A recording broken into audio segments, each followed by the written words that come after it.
а сега чинам дека веќе е време да ја вклучиме Ивана, малку да излеземе надвор, не гледам сонце, но затоа ја гледам Ивана. Ивана, добро утро! Добро утро, Искра, до тебе, добро утро и до сите наши гледачи. Да, се уште ги очекуваме, нели, сончевите зраци кои што се најавени за овој ден, но навистина имаме ова утро попријатно утро со убави температури. Она за кое што ќе зборуваме ние ова утро е насилството врз жените и девојките, односно родово базираното насилство и насилството кај жените и девојките.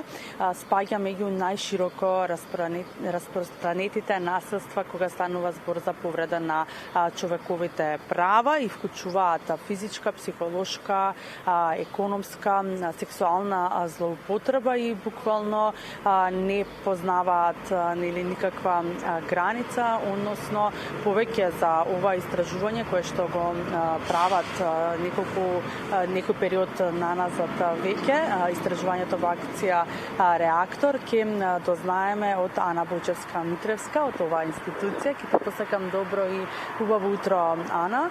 Најнапред би те прашала за како се роди ова истражување, односно што ве поттикна, која беше главната идеја за да го направите? Добро утро, Ивана, и благодарам за просторот да разговараме на една многу важна тема за нас. Ова истражување, Реактор истражување во акција годинава во текот на претходната година и почетокот на оваа го направи по трет пат. Првиот пат го правевме во 2012 година, вториот во 2019 и сега направивме еден трет бран за да видиме дали има некакви промени, особено после пандемијата. Мотивите остануваат исти низ годините за ова истражување, иако гледаме ние во изминатите години една до некаде поголема посветеност на формите на насилство како што е семејното насилство или насилството од интимен партнер, сепак родово базираното насилство на јавни простори не само што останува непрепознаено и неадресирано, туку и постои недостаток на систематизирано собирање родово разделени податоци за ваквите искуства. Па некако оваа празнина останува главен мотив за спроведување на ова истражување. Да, и она што е клучното или главното, кои се главните наоди во истражувањето и што се покажа со она на кое што работевте вие година и половина? Оно што ние го истражувавме практично во прашалникот, во кој што учествува најголем дел од учесничките беа млади жени и девојки од Скопје и од Тетово. Проверувавме нивната субјективна перцепција за безбедноста на јавните простори и од кои фактори зависи оваа перцепција. Па така видовме дека субјективното чувство на безбедност, например, многу се разликува дење и ноќе, односно големото мнозинство од жените и девојките се чувствуваат небезбедно да ги користат јавните простори ноќе, па така имаме податок дека 1 од 5 жени или девојки воопшто не излегла сама навечер во текот на последниот месец, а дури половина го направиле тоа многу ретко само во неопходни ситуации. И од факторите што влијаат на оваа субјективна перцепција, гледаме дека најголемо влијание има лошото осветлување, нешто што остана како проблем, особено во градов, дури на централните локации, но и недостатокот на видливо полициско присуство. Односно, има студии кои покажуваат дека видливото полициско присуство не само што ја зголемува субјективната перцепција на безбедност, туку ги намалува и шансите за да се случи насилството на прво место. И тоа беше едниот дел од истражувањето. Другиот дел беше поврзан со искуствата, со непосредните искуства на разни форми на вербално, невербално, контактно и безконтактно насилство на јавните простори.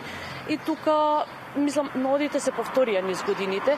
Најголем дел од жените имаат лично искуство или познаваат жена која што имала искуство со разни форми на вознемирување и насилство на јавните простори. Меѓутоа, она што за нас остана како многу важно, и тоа, мислам, без никаква идеја да се занемаруваат контактните форми на насилство на јавни простори, кои што се многу присутни и многу голем проблем, сепак овој наод дека безконтактните форми на насилство, како што е демнење, зјапање, свиркање, дофрлување на улица од кола во минување, се искуството на речиси сите жени кои учествуваа во истражувањето.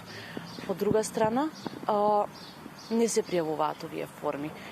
најголем дел од жените кажаат дека никогаш не пријавиле ни еден инцидент без разлика на неговата сериозност во полиција, и кога ги прашувавме која е причината за непријавувањето, како два главни фактори ги наведоа недовербата дека нешто ќе се смени, но и доживувањето дека некој инцидент е премал за да вреди да се пријави во полиција. Меѓутоа, ние кога не ги пријавуваме овие инциденти во полиција, практично ја одземаме можноста да бидат адресирани, а со тоа и ги нормализираме и оставаме простор да се случуваат, што пак ја префрла одговорноста на жените. И важно ми е и тоа да го кажам, за да се заштитат жените, истражувањето ни покажа дека за да се заштитат жените на јавните простори, преземаат различни стратегии за заштита.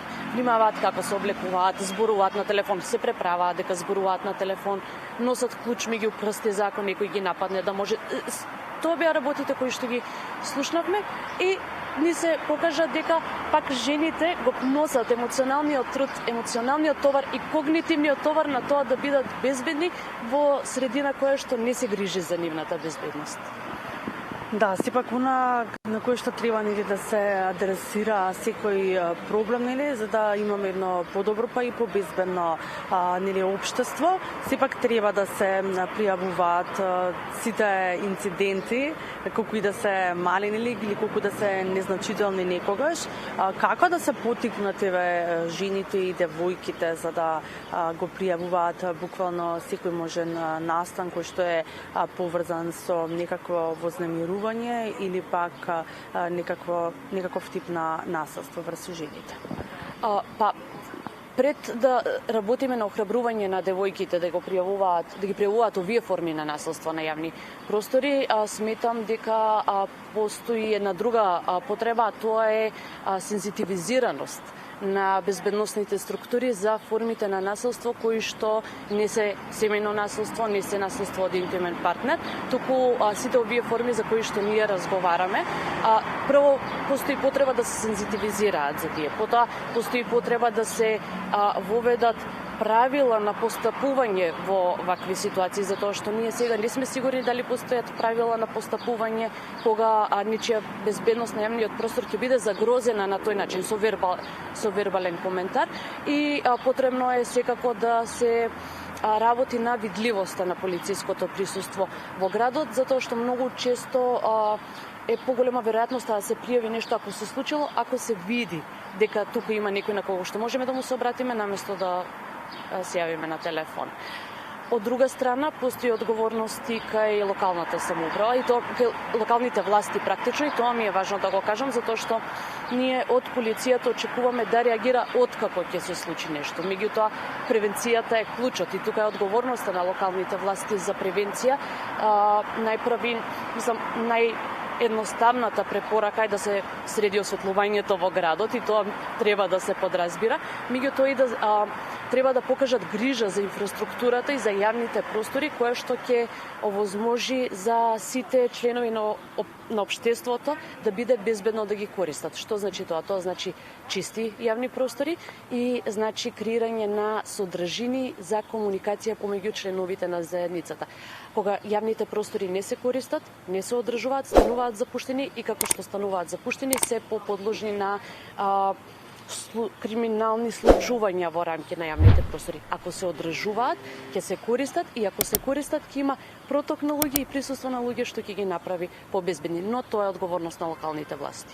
Да, и ова нека биде еден како еден апел, кој што верувам дека ќе допре до гумина за да имаме побезбедно општество и да имаме побезбедни жени, девојки кои што сигурно ќе се движат во ноќните часови по градските улици. Ти благодарам, Ана, за твоето време. Фала, Иван. Да, ние ќе ве поздравиме, почитувани гледачи, и ќе ви посакам секако да си останете и понатаму со нашата програма. Продолжуваме со останатите содржини кои што ги подготвивме за ова петочно утро.